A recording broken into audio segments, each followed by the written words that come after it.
The president casts a veto. He calls lifting the arms embargo against Bosnia the wrong step at the wrong time. More fallout from the siege of Ruby Ridge. 4 top FBI agents are suspended. And at Dodger Stadium, when the fans toss beanballs, the umpire calls the game. From ABC, this is World News Tonight with Peter Jennings. Sitting in tonight, Forrest, Sawyer. Good evening. President Clinton took 2 big foreign policy steps today. He vetoed a congressional move to lift the arms embargo on Bosnia, saying it would make the war, quote, an American responsibility. And in a decision he called a historic milestone, the president permanently banned all U.S. nuclear weapons tests. The moves are certain to affect U.S. military and foreign policy immediately and for years to come. We have 2 reports. First at the White House, Britt Hume.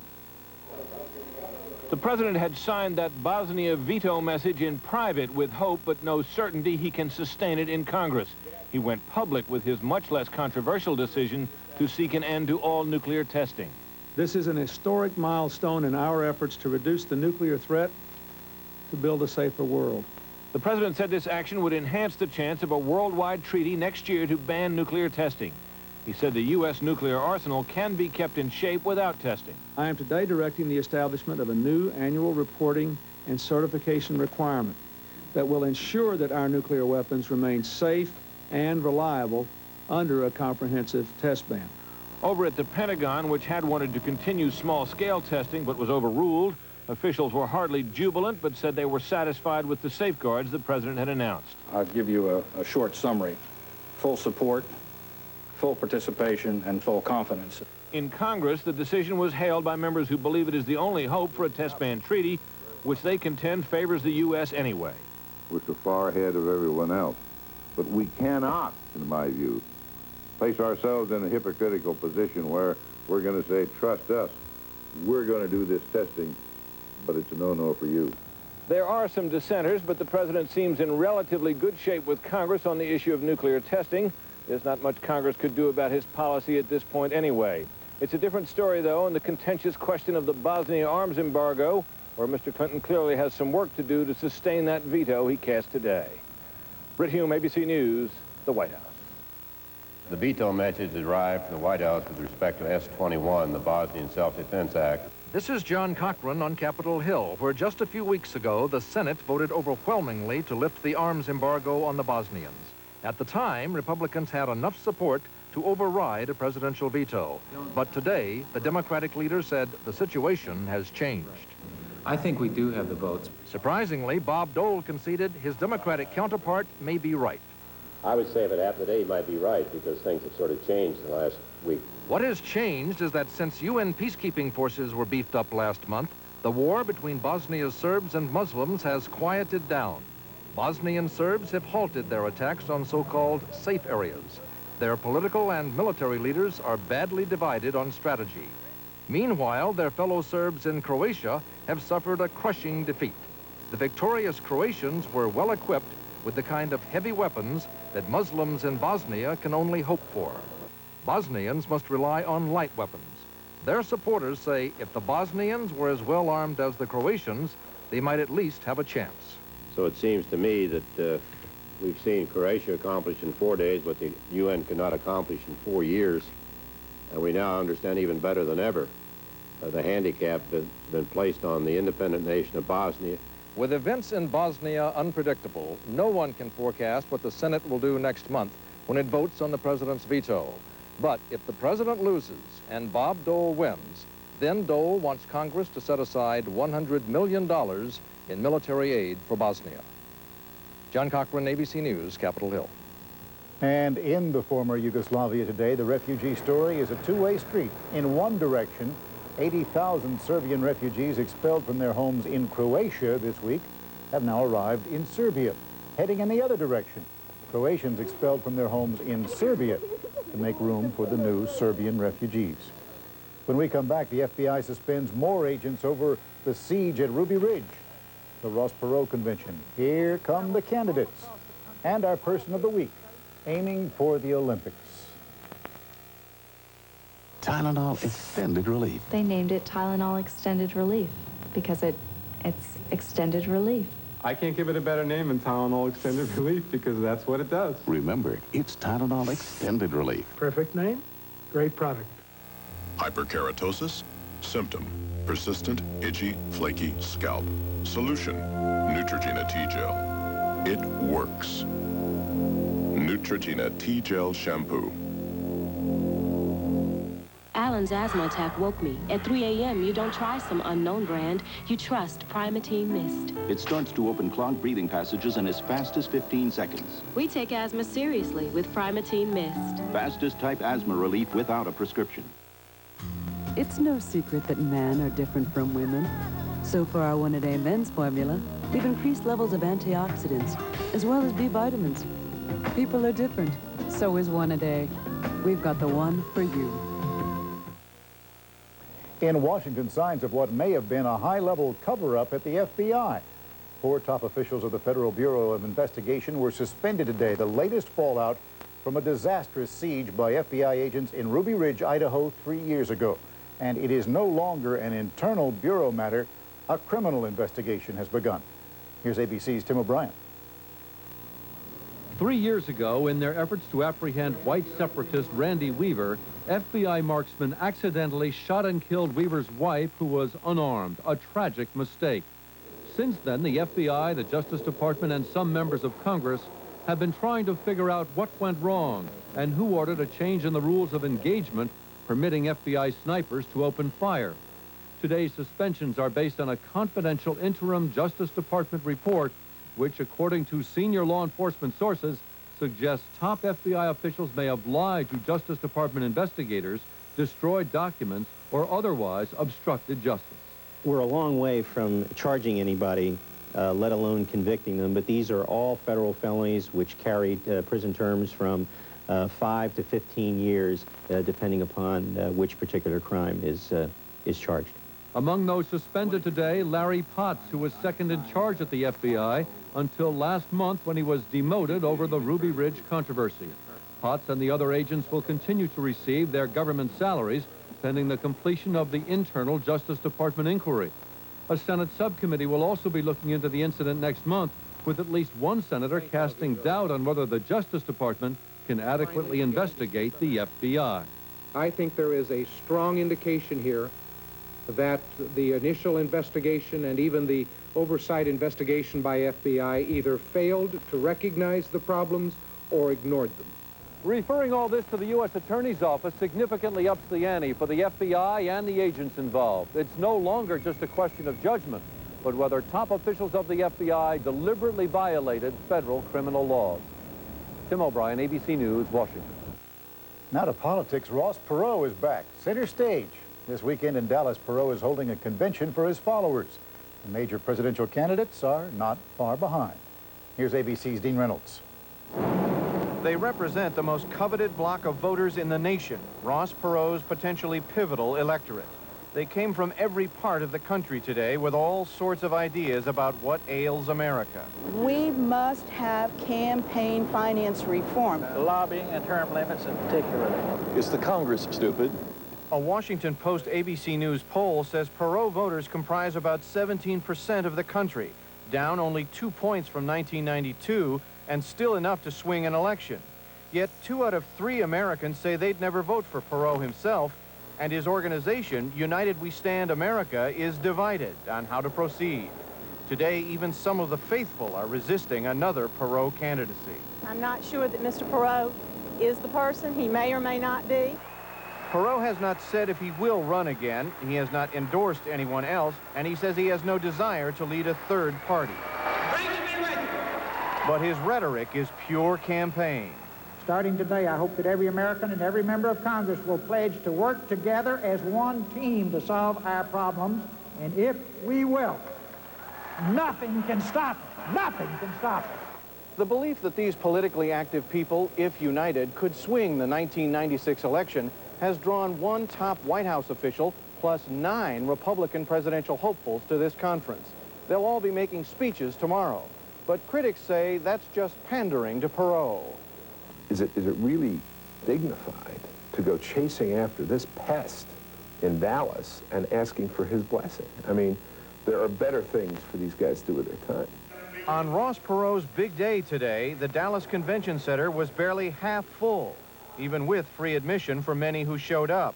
But the fact that the presidential candidates are coming is important. And as long as Perot's plans for 1996 are secret, the courtship of the man and his movement will go on. Dean Reynolds, ABC News, Dallas. The Clintons' legal defense fund is still deeply in the red. The latest figures show the Clintons have run up legal bills of more than $2 million related to the Whitewater matters and a sexual harassment suit against President Clinton. But the fund has only raised $865,000 and donations have been falling off. On Wall Street, the Dow Jones Industrials lost another 25 points today, closing at 46.18. Trading was slow. On the NASDAQ market, stocks gained 3.5 points. When we come back, Senator Packwood responds to his latest accuser. Announcing a waterproofing breakthrough. Thompson's Water Seal Ultra Waterproofer. Ultra powerful. The best multi-surface waterproofer you can buy. Ultra protective. Thompson's Ultra beats the competition hands down. Thompson's Ultra, the ultimate waterproofer. Good morning, guys. Just when you think your diarrhea medicine is working. Oh, boy. What's wrong? It can let you down. But you can count on Imodium AD to stop diarrhea, often in just one dose, instead of dose after dose, more than a third of a bottle of the pink stuff. And Imodium AD is even better than the leading prescription. I told you we should have stopped for Imodium AD. Imodium AD, one dose relief you can count on. We made history on the American road. Now we're looking to the future. Introducing the new Ford Explorer. The top-selling compact sport utility that has standard dual airbags, as well as the roomiest interior, plus the one with the highest quality of any American compact sport utility. The new Ford Explorer, far and away the best the world has to offer. Mighty Dog presents Sam. Now that she's over 7, there's new Mighty Dog Senior, specially formulated with 25% less fat and extra nutrients to meet her needs. It makes your dog a Mighty Dog. It's Ace Dollar Days, where a little loose change can get you lots of great stuff, including things like this for just $1 each. You'll find them all at Ace Dollar Days now. It's a great time to be silver because you're over 50 and you haven't lost your edge. Now there's a Centrum made just for you. Centrum Silver for your changing nutritional needs. Centrum Silver. It's a great time to be silver. Tonight, did you ever think you could lose your job because you're a woman and a mother? These women say it happened to them. Could it happen to you? Plus, think you look great with a tan? Think again. It'll kill you. You could be asking for skin cancer. Before your love affair with the sun becomes a fatal attraction, watch this 2020 tonight. Senator Bob Packwood has responded publicly today to the latest allegation that he made unwanted sexual advances toward women, most of whom worked for him. More than a dozen women have made such charges, and this newest one is potentially the most damaging because it involves someone who was only a teenager at the time of the alleged incident. Here's ABC's Jackie Judd. Packwood is taking the offense when it comes to the most serious charge lodged against him. The Oregon senator has apologized to his other accusers, but not to the woman who says she was a minor when he allegedly made sexual advances. But I am saying on this one, it did not happen the way she describes it. Packwood went a step further. He identified his accuser in a widely distributed press release after an Oregon newspaper named the woman as well. Still, Nancy Fiedelman's lawyer says it was wrong of Packwood to disclose what was confidential information.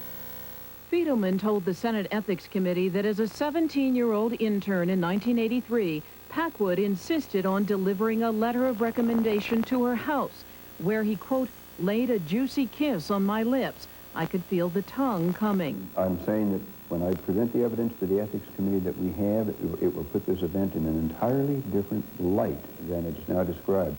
Senator Packwood seemed almost home free last week after the Senate voted not to hold public hearings into the charges against him. But the accusation that he molested a minor has turned up the heat. Republican presidential candidate Pat Buchanan says if all the charges are true, he should resign. Republican Senator Kay Bailey Hutchison, who voted against public hearings, now says charges made by a teenager must be taken even more seriously than all the previous charges. Packwood said today he is not going to resign. In fact, he seems to have decided that fighting back is the only way he's going to survive. Jackie Judd, ABC News, Washington. At the O.J. Simpson trial today, things got so heated that at one point Judge Ito had to tell one of the prosecutors, the jury is only 6 feet away. They can hear you. The center of all this attention is a well-known pathologist from New York who has made a very strong defense witness. In Los Angeles, ABC's Cynthia McFadden. Dr. Michael Baden calls himself a detective of death. A forensic pathologist, one of only a few hundred in the country, he has already been paid $100,000 by O.J. Simpson. It was money well spent, as Baden more than held his own today under cross-examination. Mr. Kelberg, you are misinformed. Baden was effective in part because his testimony that Ronald Goldman may have struggled with his assailant for 15 minutes, combined with the defense timeline, would make it too late for O.J. Simpson to have committed the murders. The struggle started at 10:40. What is the earliest time? The earliest time that he would have been cut in the chest, in your opinion? In my opinion, 10:45. Could have been as late as 10:50. Yes. Or later. Yes. Baden also suggested the coroner misled the jury by testifying that one strong assailant with a single-edged knife killed the two victims. Can you tell within a reasonable degree of medical certainty how many killers were involved in this case? No. Or their weight. No. Or their height. No. Or that there was only one knife used. Dr. Baden has given this jury a more prolonged, violent scenario of how these murders occurred. And even if the jury doesn't know how to choose between his scenario and the coroner's, ties usually favor the defense. Baden's day and a half on the witness stand is in sharp contrast to the 8.5 days of the coroner. The defense strategy? Present a few strong points quickly and hope that those are the ones the jury will remember. Cynthia McFadden, ABC News, Los Angeles. Another kind of legal news in Charleston, South Carolina. Shannon Faulkner may be just a day away from becoming a cadet at the all-male military school, the Citadel. U.S. Supreme Court Chief Justice William Rehnquist rejected today an emergency request from the Citadel to keep her out. Faulkner, who has been attending day classes since 1994, will now be allowed to become a full cadet and take military training. In Oklahoma, prison officials are investigating how a convicted murderer managed to overdose on sedatives just hours before his scheduled execution. 40-year-old Robert Bakeen, convicted of killing a woman whose husband refused to lend him money, was found unconscious in his cell last night. But that was not enough to stop the execution. Bakeen was taken to the hospital and his stomach was pumped. And a couple of hours later, he was executed. We'll be back in a moment.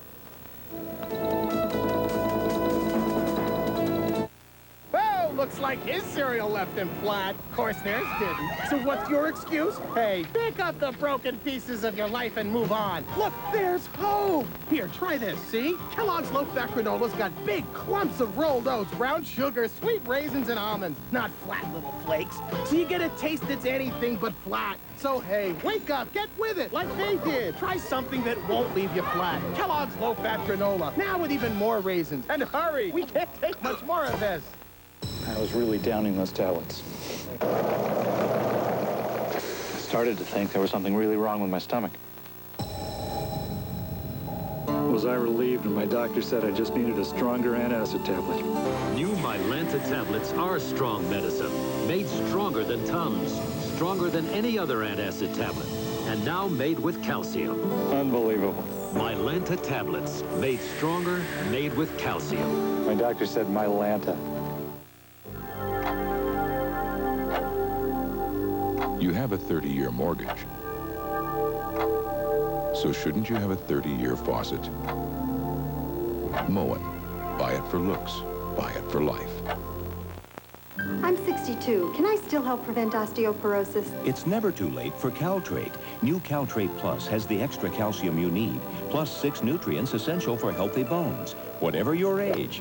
It's never too late for Caltrate. Some nights, my husband Ben is out there for hours, in spite of his minor arthritis pain. When he has a flare-up, he takes Advil. Nothing's been proven to last longer. He says Advil lets him get back to doing what he loves. And without the pain, he sleeps better. Says he wakes up feeling ready for another day. Advil, advanced medicine for pain. And relief is even closer at hand with the Advil Easy Open Cap. Here's the latest on the condition of Mickey Mantle. His doctors say he is now so weak that they have suspended his chemotherapy. This week, the cancer that he's been troubled with has spread from his liver and his lung to his abdomen. And the only medication they are giving him now is painkillers. Mantle spent much of the day with his family at the hospital. In Los Angeles at Dodger Stadium, an umpire is calling last night's incident another black eye for baseball. For the first time since 1979, a major league team has had to forfeit a game because of the behavior of its fans. Here's ABC's Bill Redeker. It seemed like a good idea at the time. Ball night at the ballpark. A sellout crowd of 53,000 given free baseballs before the game began. But at the bottom of the 7th inning, when Dodger right fielder Raul Mondesi was ejected after arguing a call, the promotion turned into ammunition. A shower of those free baseballs. Looks like rice at a wedding. Even veteran announcers were stunned by the outpouring of ill will from the usually sedate Dodger fans. That is the worst display we've seen here at Dodger Stadium. The fans had a ball. The vulnerable players did not. It's scary, really, truthfully. You know, you don't want to see that happen, but it happens. After it happened again in the 9th inning, the Dodgers were forced to forfeit the game. Last night, they had a chance to move into first place. Really sad that something like that had to occur. That's all, to see a game being forfeited just at the time when we're battling for a pennant. The last time a major league team forfeited a game was 16 years ago, when Chicago White Sox fans staged an anti-disco rally, blowing up records between games of a doubleheader and going on a rampage. The last time the Dodgers forfeited a game was 80 years ago when they were accused of stealing signs. Tonight, the Dodgers meet the Pittsburgh Pirates. The manager of the Pirates, who've been on a losing streak, has an idea. We're struggling winning games, so Rich and I have taken the liberty of declaring tonight paperweight night at Dodger Stadium. Actually, the next promotion will be backpack night. Bill Redeker, ABC News, Los Angeles. In New York, a tribute to the end of World War II. Vintage World War II airplanes dipped low over the aircraft carrier Intrepid today. The Intrepid, now a museum to World War II, is docked right along the Hudson River. The 50th anniversary of VJ Day for victory over Japan, the end of World War II, is Monday. We'll be back in a moment. World News Tonight with Peter Jennings and the Person of the Week are brought to you by Aflac, insuring over 38 million people worldwide.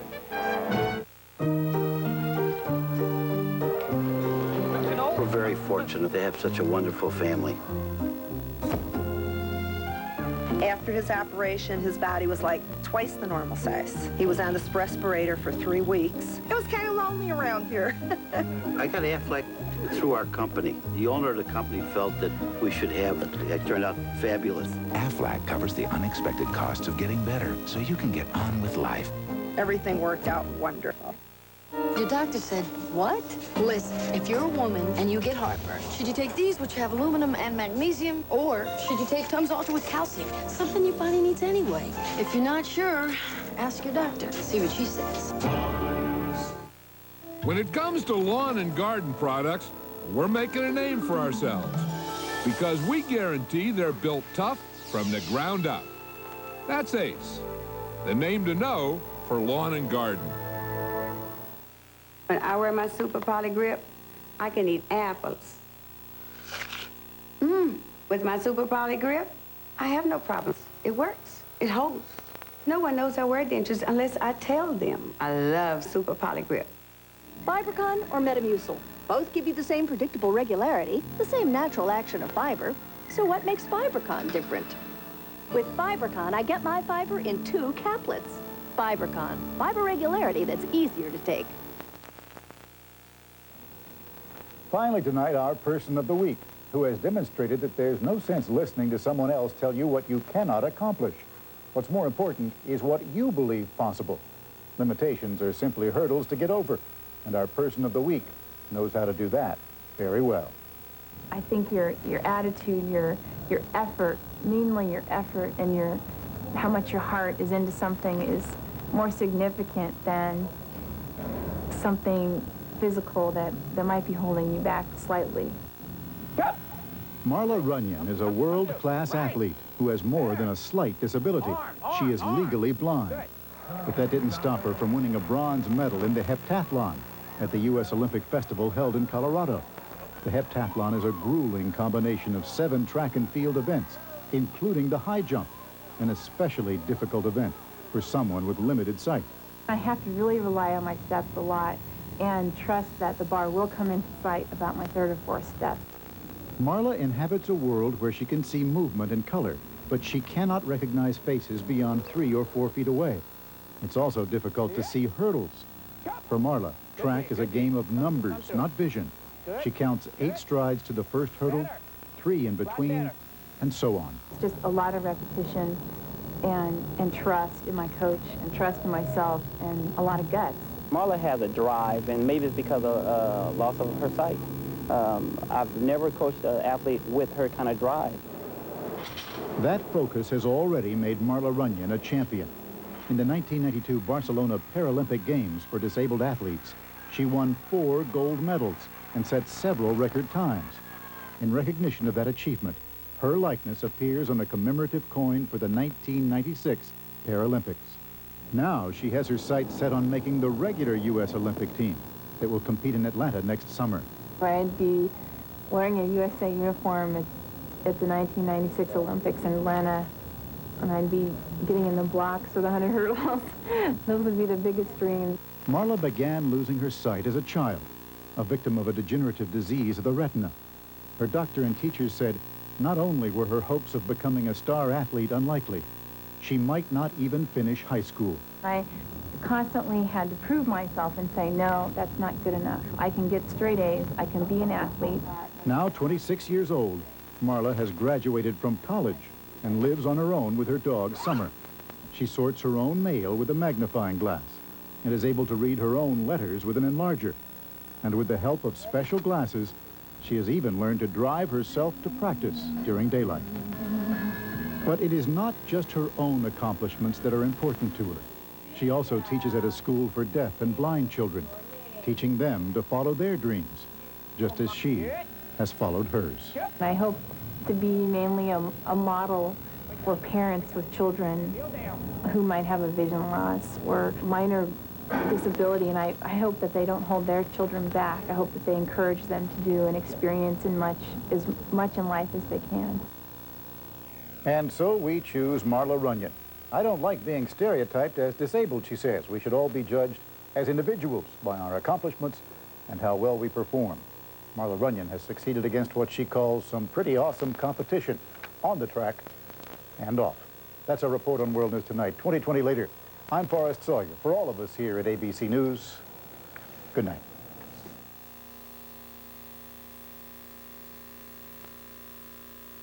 This has been a presentation of ABC News.